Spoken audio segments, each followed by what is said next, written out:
आज का हमारा टॉपिक है 5 किंगडम क्लासिफिकेशन सिस्टम, जो कि बहुत इम्पॉर्टेंट टॉपिक है बायो में। सबसे पहले इसके लिए हम ये रिमाइंड कर लेते हैं कि क्लासिफिकेशन है क्या। हम ये पहले भी पढ़ चुके हैं कि जितने भी ऑर्गेनिजम्स हैं उनकी ग्रुपिंग्स करना, उनको डिफरेंट ग्रुप्स में रखने को हम बोलते हैं क्लासिफिकेशन, और इसकी इम्पॉर्टेंस भी हम पहले पढ़ चुके हैं। तो जो अर्लीस्ट नॉन क्लासिफिकेशन सिस्टम था वो एरिस्टोटल ने जो है वो स्टार्ट किया था, जिसमें कि उन्होंने जितने भी ऑर्गेनिजम्स थे उनको 2 ग्रुप्स में डिवाइड किया था। फर्स्ट ग्रुप प्लांटे और सेकंड एनिमेलिया। इनके नाम से ही साफ जाहिर है कि प्लांटे में सारे प्लांट्स आ जाएंगे और एनिमेलिया ग्रुप में जितने भी एनिमल की स्पीशीज़ हैं वो सब आ जाएंगी। तो ये 2 किंगडम क्लासिफिकेशन सिस्टम, और इसी तरह बाद में साइंटिस्ट ने 3 किंगडम क्लासिफिकेशन सिस्टम भी प्रपोज़ किया, लेकिन इनमें कुछ ड्रॉबैक्स थे जिनकी वजह से ये सिस्टम इतने पॉपुलर नहीं हुए।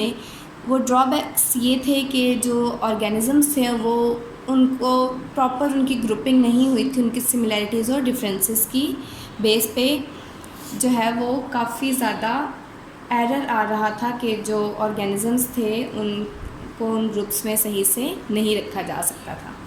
तो फिर हमारे पास 1967 में एक साइंटिस्ट थे रॉबर्ट विटाकर, जिन्होंने एक सिस्टम प्रपोज़ किया जिसमें कि उन्होंने जितने भी ऑर्गेनिजम्स थे उनको 5 ग्रुप्स में क्लासिफाई कर दिया, और इस सिस्टम को उन्होंने नाम दे दिया 5 किंगडम क्लासिफिकेशन सिस्टम।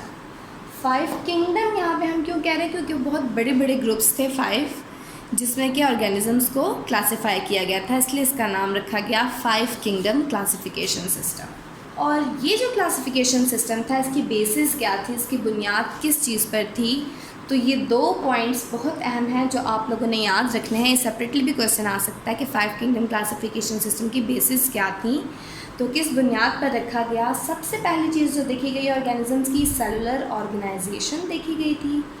यानी कि सेलुलर ऑर्गेनाइजेशन से क्या मतलब है कि ऑर्गेनिज़म जो है वो प्रोकैरियोटिक है या यूकैरियोटिक है या यूनिसेलुलर है या मल्टीसेलुलर है, यानी कि ऑर्गेनिजम्स किस सेल से मिलके बने हुए हैं, किस तरह के सेल से मिलके बने हैं, ये चीज़ देखी गई थी।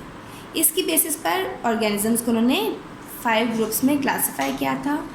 और जो सेकंड बेसिस थी वो थी mode of nutrition. Mode of nutrition means कि जो ऑर्गेनिजम्स थे उनका खुराक लेने का, खुराक हासिल करने का ज़रिया क्या है। आया कि वो अपनी खुराक खुद बनाते हैं, खुद प्रिपेयर करते हैं, वो ऑटोट्रॉफ हैं, या वो दूसरों से अपनी खुराक लेते हैं, या हेट्रोट्रॉफ हैं हम कह सकते हैं, या कि फिर कोई और तरीका है उनकी न्यूट्रिशन का। तो इन 2 जो बेसिस थी इनकी बिना पर ये जो पूरा 5 किंगडम क्लासिफिकेशन सिस्टम है वो बनाया गया।